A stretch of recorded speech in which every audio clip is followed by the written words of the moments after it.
अस्सलाम वालेकुम, मैं हूं शाहिद हुसैन। आज साबिक सदर आसिफ अली जरदारी की जो प्रेस कॉन्फ्रेंस हुई है और प्रेस कॉन्फ्रेंस जो इंतहाई तवील तरीन की, उन्होंने ना सिर्फ अपने इरादे ज़ाहिर किए हैं बल्कि कौमी इदारों को जो है वो प्राइवेटाइजेशन की तरफ ले जाने के हवाले से भी जो है उन्होंने ऐलानात जो किए, जो बातें सामने आई, वो इंतहाई ना सिर्फ जो है वो हैरान कुन है बल्कि मुस्तकबिल में पाकिस्तान किस तरफ जा सकता है उस हवाले से उनके वाज़े इरादे नज़र आ रहे हैं। कुछ ज़राए का दावा है कि 20 मई तक जो है आम इंतखाबात कराने के हवाले से शेड्यूल का ऐलान होना था, लेकिन उन्होंने जो है वो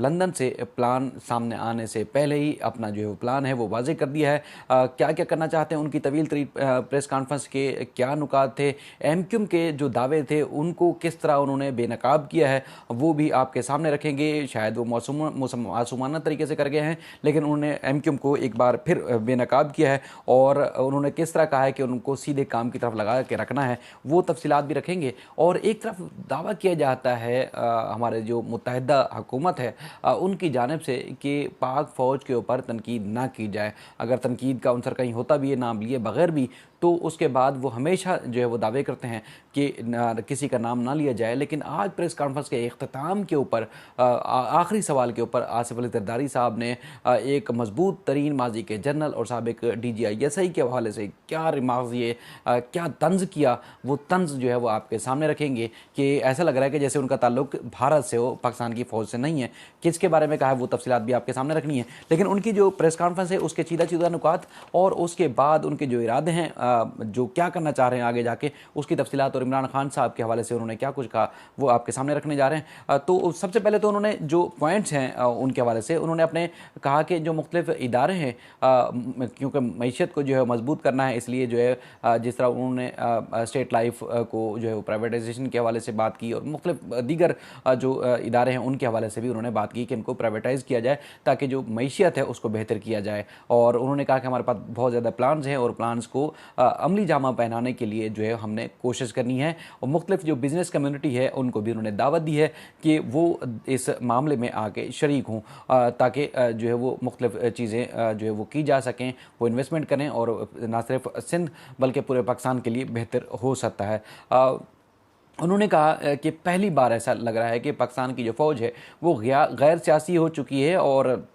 उसके बाद चूँकि फ़ौज गैर सियासी हो चुकी है और उसके बाद फिर उनका कहना है कि फ़ौज जो है गैर सियासी होने के ऊपर मुझे जनरल बाजवा को जो है वो सलूट करना चाहिए, ना कि लड़ना चाहिए। इमरान खान के हवाले से उन्होंने कहा कि इमरान खान ने जो है वो ये पहले प्रेस कॉन्फ्रेंस थी, उसके बाद जो सवाल जवाब में उन्होंने तंज की, मज़ीद तंज की। तो उनका कहना है कि कुछ ओवरसीज़ पाकिस्तानियों को इमरान खान ने जो है वो गुमराह किया हुआ है और ओवरसीज़ पाकिस्तानियों को ना सिर्फ यहाँ गर्मी का, ना धूप का और किसी मामले का जो पता नहीं है, तो लिहाजा वो ज़मीनी हक़ाइक़ नहीं जानते, इसलिए वो इनकी बातों में आ जाते हैं, इमरान खान की बातें। और हमारा जो काम है ना सिर्फ इंतखाबी इस्लाहत करना है बल्कि नैब के अंदर भी जो कवानीन है उसमें भी रिफॉर्म्स करनी है। और हम तो पहले दिन से कह रहे हैं कि इलेक्शन से हम नहीं भागेंगे, वो कहते हैं कि इलेक्शन करेंगे, करने भी हैं।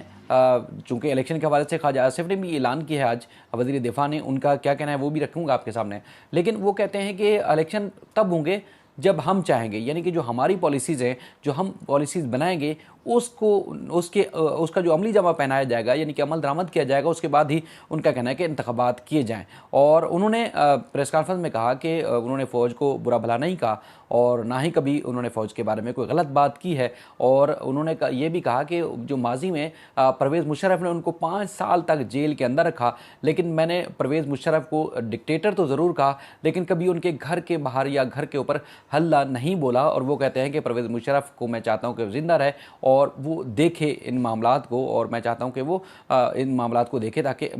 जो वो जायज़ा लिया जाए। आपको याद होगा जब नून लीग की हुकूमत थी, इनकी हुकूमत ख़त्म होने के बाद पीपल्स पार्टी की, तो उन्होंने ईंट से ईंट बजाने का जो एक खिताब किया था कि इनकी जो है वो एक जनरल आता है, उसकी जो है वो 3 साल की मुद्दत होती है और सियासी रहनुमा जो है, सियासतदान, वो एक तवील अरसे तक जो है वो सियासत करते हैं। तो वो 3 साल वाला हमें बताएगा आके और कि हमने सियासत कैसे करनी है। और उसके बाद फिर उन्होंने कहा कि हम आपकी ईंट से ईंट बजा देंगे। और ये स्टेटमेंट आने के बाद 3 साल तक तकरीबन वो मुल्क से भागे रहे, वापस नहीं आए। और उसके बाद जनरल राहिल शरीफ का जब उनकी मुद्दत पूरी हुई तो उसके बाद फिर ये वापस आया था, आपको याद होगा। लेकिन कहते हैं कि हमने कभी फ़ौज के ऊपर तनकीद नहीं की। और उसके बाद फिर उन्होंने एक और बात की, यानी कि आपको पता है कि वो खुद भी कह रहे थे कि अगर कहीं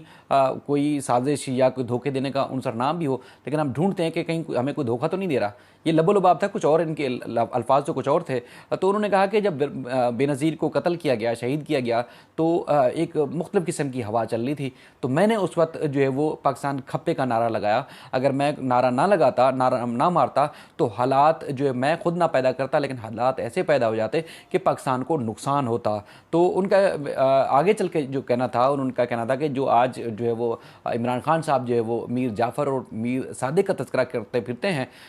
तो ये कोई बंगाल के नवाब तो नहीं थे। तो मीर जाफ़र और मीर सादिक जैसी जो है वो मिसालें क्यों देते फिरते हैं। तो उनका कहना था कि कल के क्रिकेटर हैं तो इनकी क्या हैसियत है। और बार बार उन्होंने अपनी जो पॉलिसीज़ हैं, ना सिर्फ सवालों के जवाब के ऊपर तज़किरा किया, बल्कि उन्होंने अपने जो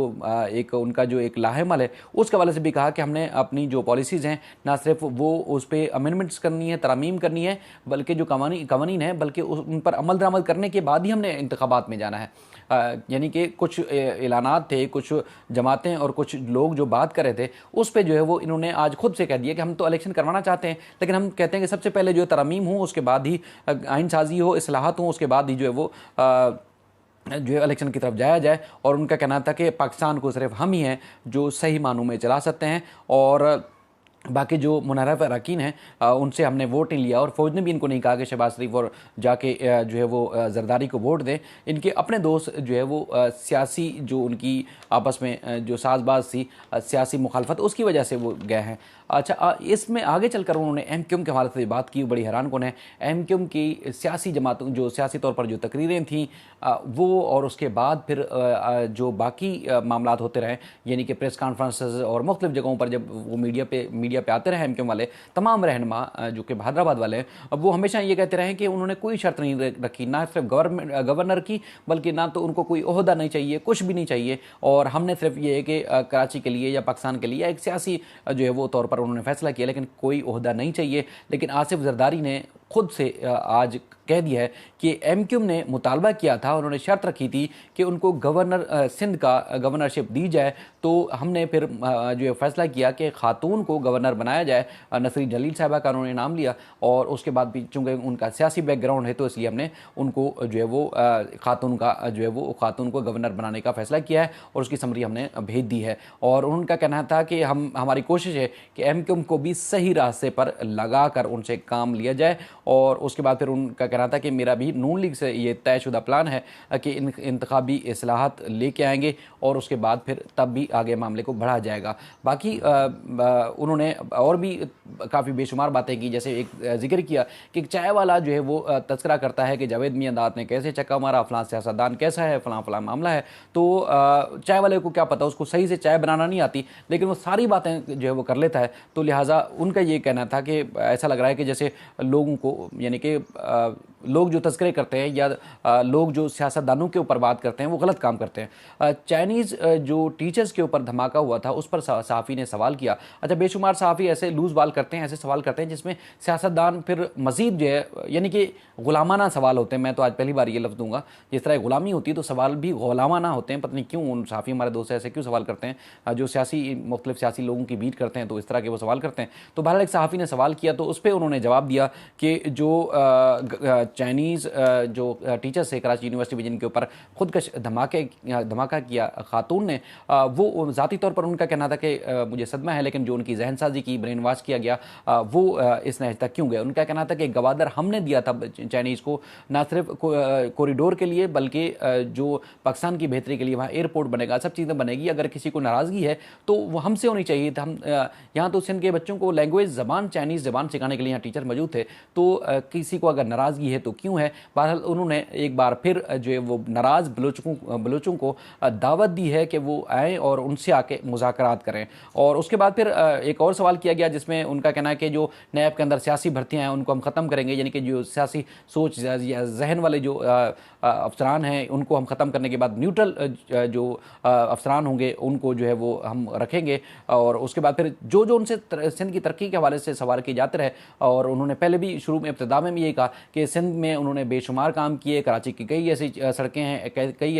ऐसे मंसूबे हैं जो हमने शुरू किए। अगर चाहें तो आप लोग, इंटरनेट का ज़माना है, आप लोग इंटरनेट से जो है वो देख सकते हैं। और उनका कहना था कि मेरी नज़र में सिंध में सबसे ज़्यादा जो काम है वो हमने किया। बाकी ख़त के हवाले से उन्होंने कहा कि ख़त जो एक सियासी ड्रामा है इमरान खान का, और ख़त मैंने नहीं पढ़ा, लेकिन अगर ख़त होता या उसके बाद अगर कोई ऐसी बात होती अमरीकी इस मामले में करते तो जो बाइडेन जो है अमरीकी सदर, वो तो मेरे दोस्त से मुझे फ़ोन करते कि तुमने अच्छा किया बिरादर, बेहतरीन, वेल डन, मुझे कहते वेरी वेल डन, लेकिन उन्होंने मुझे तो फ़ोन नहीं किया। बहरहाल मज़हर अब्बास ने एक सवाल किया कि जो हुकूमत है इमरान खान की 1 साल रह गया था, तो फिर उसके बाद फिर इनको मुद्दत पूरी करने दी जाती। तो उनका कहना था कि उनकी हुकूमत जो है सिसक रही थी, मैशियत भी ख़राब हो रही थी, तो इसलिए हमने जो है वो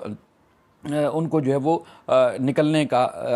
जो है वो निकलने पर मजबूर किया, या उनको निकाला, मिलकर निकाला। और उन्होंने खुद तस्लीम किया कि इसको जो सारी मामले को लीड कर रहमान था, इससे पहले तो मौलाना फजलुर रहमान या शहबाज शरीफ को लोग समझ रहे थे, उन्होंने दावा किया है कि वो लीड खुद कर रहे थे इस मामले को। और उसके बाद फिर इमरान खान को उन्होंने चैलेंज दिया है एक सवाल के जवाब पर, जिसमें इमरान खान ने गुज़श्ता रोज़ कहा था कि वो सिंध आएंगे और जरदारी से या पीपल्स पार्टी से सिंध के लोगों को आज़ाद करवाएंगे। तो उन्होंने चैलेंज किया कि इमरान खान आए, सिंध से इलेक्शन लड़े और यहाँ से आके जीत कर दिखाए। तो आपको याद दिलाता फिरूँ कि 2018 के इंतखाबात में कराची से आम इंतखाबात में इमरान खान जीत चुके हैं, और यहाँ इमरान खान ने तकरीबन कोई 4-5 जमातों यानी कि MQM को, पीपल्स पार्टी को और नून लीग को और दीगर जो सियासी जमातें उनको शिकस्त दी थी।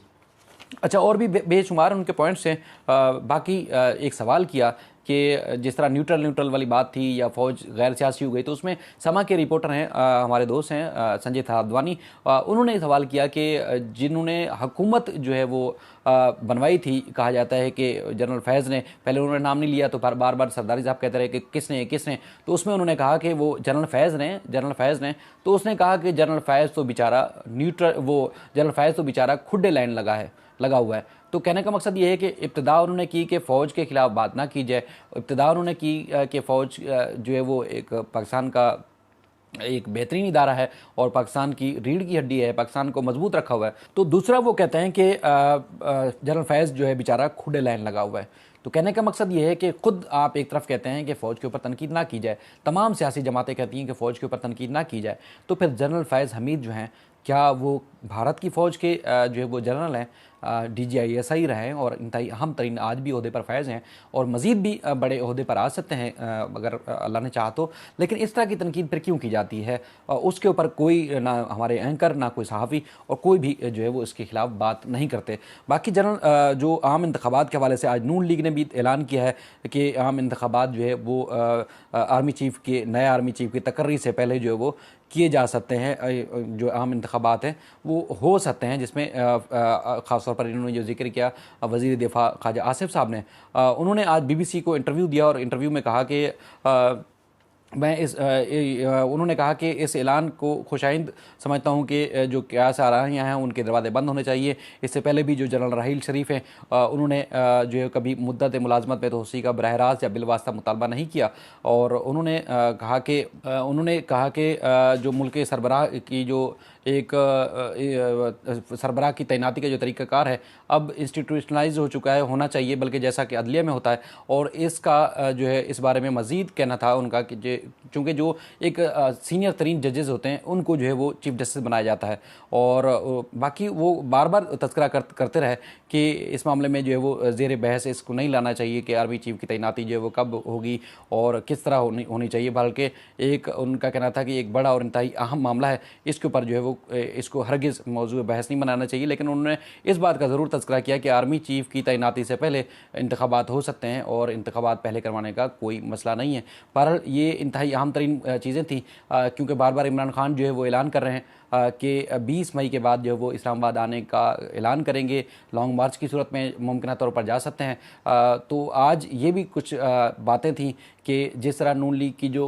वुज़रा हैं उन्होंने नवाज़ शरीफ से लंदन में मुलाकात की है, तो वहाँ से ऐलान आने के बाद कि मुमकिन तौर पर ऐलान हो सकता है कि आम इंतखाबात जल्द कराए जाएँ, तो उससे पहले आसिफ अली ज़रदारी साहब से प्रेस कॉन्फ्रेंस करा दी गई कि पहले इस्लाहात होंगी, जो कि उनका भी ये कहना है कि नून लीग से उनकी ये प्लान में शामिल था कि इस्लाहात के बाद ही जो इंतखाबात कराने का ऐलान किया जाएगा। तो इसलिए इन्होंने ऐलान कर दिया कि इंतखाबात जो है वो होने चाहिए, लेकिन पहले हमारी जो शराइत हैं वो पूरी होंगी, तभी जो है वो इंतखाबात हो सकते हैं। मज़ीद वीलॉग के साथ आपकी खिदमत में फिर हाज़िर होंगे। अपना ख्याल रखिएगा। अल्लाह हाफ़िज़।